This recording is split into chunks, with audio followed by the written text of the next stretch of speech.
This is the second video dealing with our module of language, and again, what I would like all of you to be reading is Chapter 5 in the textbook.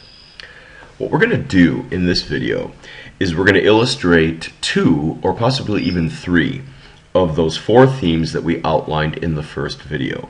In order to do so, I want to take you back in time and I want to explain to everyone how it is that English evolved over the course of about the first 500 or 600 years of its history. Now, in order to understand this, I'm going to divide that history into about 3 or 4 chapters. So I've got some subsequent slides. Each one of them is going to deal with one individual chapter of the early evolution of the English language. But before we do so, we need to look carefully at this map. It's a map basically of the northwest corner of Europe. This right here is the island of Britain. You have the North Sea right here, and there are a few other geographical places that I want all of you to look at. Way up here in the upper right hand corner is Norway. Norway is basically the place where a lot of the Vikings who invaded the island of Britain came from. Then there's Denmark right here, and the name of this peninsula, it's a little hard to see, but Denmark is on a peninsula. I'd like all of you to know the name of that peninsula. It's called Jutland, J-U-T-L-A-N-D. There are a few other place names that I want to point out. Down here in France, there is a region. That region is called Normandy. Normandy is going to play a role in our discussion, so it's probably a good idea that you understand that Normandy is basically the part of France, the region of France, that is closest to the island of Britain. Finally, notice the far western extremities of the island of Britain. Over here in the southwest is an area called Cornwall. Here in the middle we have an area called Wales, and then of course way up in the north is Scotland. We'll refer to these 3 areas as the far western extremities of the island of Britain. Cornwall, Wales, and Scotland will also figure prominently in our discussion. The second part of this map that you need to look at are the colored arrows. You've got Celts, Germans, Normans, and Vikings. The Celts, C-E-L-T-S, they are basically the original inhabitants of the island of Britain. And you'll notice that they all, in this case, are being pushed. The arrows are all pushing the Celts to the far western extremities of the island of Britain. We'll explain why that's the case in a few moments' time.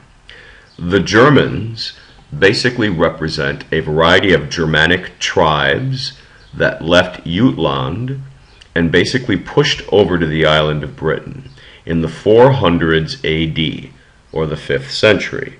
And they settled here, and in so doing they tended to push the Celts to the western edge of the island of Britain. A little later on, the Vikings come in, they also invade, and we'll explain why that's important. And then a little later on still, there's basically a French conquest of the island of Britain. So Celts, Germans, Vikings, and the Normans who spoke French are going to figure really prominently in our discussion. So let's begin with our first chapter. What we're going to explain are the origins and the development of English. And by the end of this, you should be able to understand how we're illustrating those 4 themes that we introduced in the first video. Let's call Chapter 1, Chapter 1, and basically what Chapter 1 refers to is any time before the 400s AD. So basically about 1600 to 1700 years ago. At that time, no one in the world anywhere spoke English.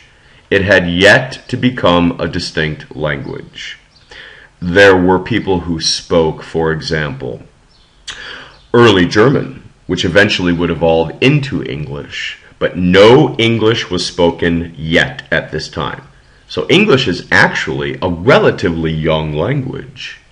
At this time, the island of Britain is dominated by Celtic people who speak their own languages.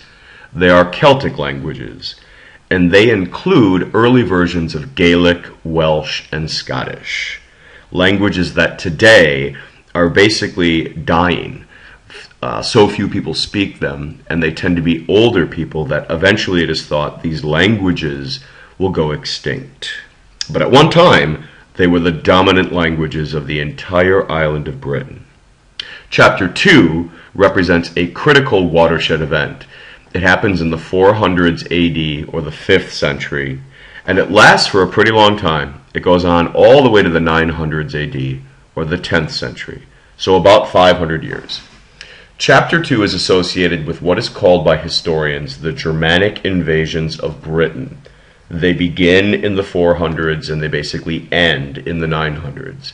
Now, invasion might be too strong of a word. Basically what happened is people who spoke German left continental Europe and they settled in Britain for reasons that we don't really understand. These invaders or settlers came primarily from Jutland, which is basically present-day Denmark and the far northern parts of what is today Germany. The names of these Germanic tribes, and there were more than just three, but the three that we know the most about were the Utes, hence the name Jutland, the Angles, hence the name England, and the Saxons. And what they all had in common is they spoke an early form of German. They spoke a German language. Now what happened then is these German speakers who left continental Europe and settled on the island of Britain, they didn't mix with the Celts. They, for whatever reason, didn't amalgamate with them. They didn't intermarry. Instead, what they did is they displaced them to the western fringes of Britain. And the result then, though, most importantly, is this right here. These German speakers no longer live in the continental parts of Europe. They live in Britain, on an island. And as a result, they are now isolated from other Germans. And as a result, their language can now evolve along its own independent trajectory, eventually giving us what we call English. So the real origin of English is this. It's a German language where a small group of German speakers basically finds themselves in a state of isolation, and as a result, the language evolves along its own independent trajectory, eventually giving us what we today call English. And I can prove it to you. If you know any words in German, many of them are very similar to words in English. So for example, water is Wasser. You can see how they come probably from the same word. And many other very common words in English also have very similar cognates in German. Chapter 3 of our story represents another group of invaders, and they came over a brief period of time between the 900s AD and about the 1000s AD, over the course of about 100 years. These were basically the Vikings, or the Old Norse, as they're sometimes called, and they also conquered parts of Britain. They came primarily from what is today Norway, but here we have a different example. Instead of displacing people, the Vikings tended to conquer and then also mix with those people. They intermarried. They started farming with those Anglo-Saxons and Celts. Anglo-Saxons and Utes, I should say, that lived in that part of Britain where the old German settlers tended to live.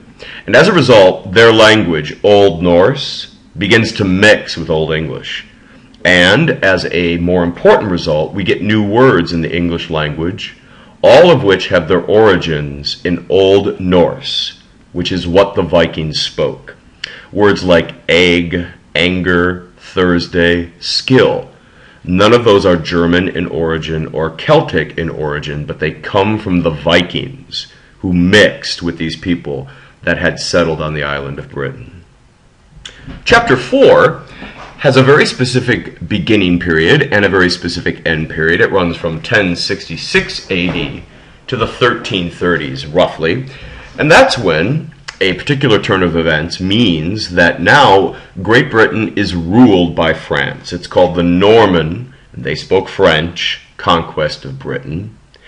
The Normans ruled Great Britain, and they basically, therefore, changed the cultural and political dynamics so that English now begins to hybridize with French. It mixes with French. In fact, about 25% of the words that you use every day come from this period in British history, when French words began to trickle down from the rulers, the Norman rulers, and become common and used commonly in the English language.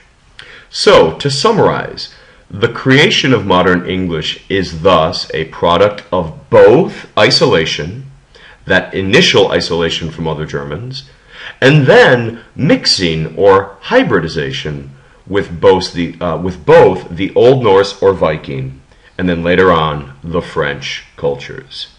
So, one way of thinking about it is like this. English is basically a German or Germanic language, but it has kind of a French icing, so to speak. And there's also a little bit of Old Viking or Old Norse thrown in for good measure. That is our